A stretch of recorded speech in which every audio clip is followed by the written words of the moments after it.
नमस्कार, मी संगीता रेवपट. सोडतोय मी. नमस्कार, मी शौर्य अमित मोक्षे. नमस्कार, मी कणा खर्चकी सावंत. आम्ही माधव सदाशिव गोळवलकर मनुष्य विद्यालयात इयत्ता 6वी शिकतो. निसर्ग म्हणजे डोंगर, दर्या, वनराई, नद्या, समुद्र, ढग, पाऊस आणि हो, वारा सुद्धा. वारा म्हणजे गळणारी हवा, हेच आतापर्यंत माहीत होतं. पण या वाऱ्याचीही विविध रूपे असू शकतात, हेही कळलं. कसं म्हणतात, अहो कवयित्री अरुणा ढेरे यांच्या वारा म्हणजे या कवितेत, वारा म्हणजे वटवट राहू, गोल गोल ओढत असतो. झाडाच्या पानाची, बांबूच्या कानाची तासनतास गोष्टी करतो. वारा म्हणजे उन्हाळ्यात नुसता सकाळपासून भटकत सुटतो. डोंगर माथ्यावर, दरीच्या काठावर मस्त मजेने हिंडत बसतो. वारा म्हणजे वात्रट मुलगा, चेष्टा करतो, गमती करतो. म्हाताऱ्या झाडांच्या अंगावरचे पानाचे कपडेच पळवते. वारा म्हणजे शहाणा राजा, देवबाप्पाची गाणी करतो. झाडांच्या बिया, फुलांचे गंध कितीतरी दूरवर वाहून येतो. वारा म्हणजे मायाळू झाडी,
पावसाचं पाणी पावसाचं पाणी नदी तळ समुद्राचं कधी होतं गटारात कधी गरम कधी थंड कधी गोड शहार असेल जसे कथानक तशी बदलते कहाणी पावसाचं पाणी पावसाचं पाणी रिमझिम तालामध्ये फुटाची नाणी ते ओळी कोण टकटक कानोकानी चिंबोऱ्या अंगणात गाव आवाज पावसाचं पाणी पावसाचं पाणी वा तर हे पावसाचं पाणी आपल्या मार्गावरील सर्व प्रदेशांना समृद्ध करत आपले समुद्राला जाऊन मिळतं आणि निसर्गाचं चक्र पूर्ण होतं खरंच या निसर्ग देवतेनं अनंत हस्ते दिलेला हे दान म्हणजे किती किती लोक राहिले अशी आपली अवस्था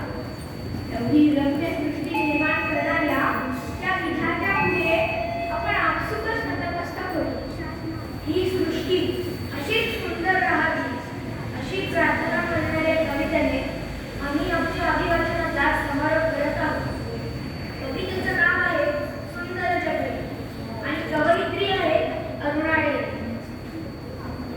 घेर वारा पाणी लवलवती गवताची पाती घेर वारा पाणी लवलवती गवताची पाती शेते फिरती दर्या वाहती पुढे वासरे मजेत करती झाडे वेली फुले पाखरे मित्र खरे आपले सारे झाडे वेली फुले पाखरे मित्र खरे आपले सारे रते कोणी गाते गाणी वनात फिरती असंख्य प्राणी जमीन आपली आभाळ आपले चंद्र सूर्य तारे आपले जमीन आपली आभाळ आपले चंद्र सूर्य तारे आपले काही देऊ काही घेऊ काही देऊ काही घेऊ एकमेकरे मिळून राहू सुंदर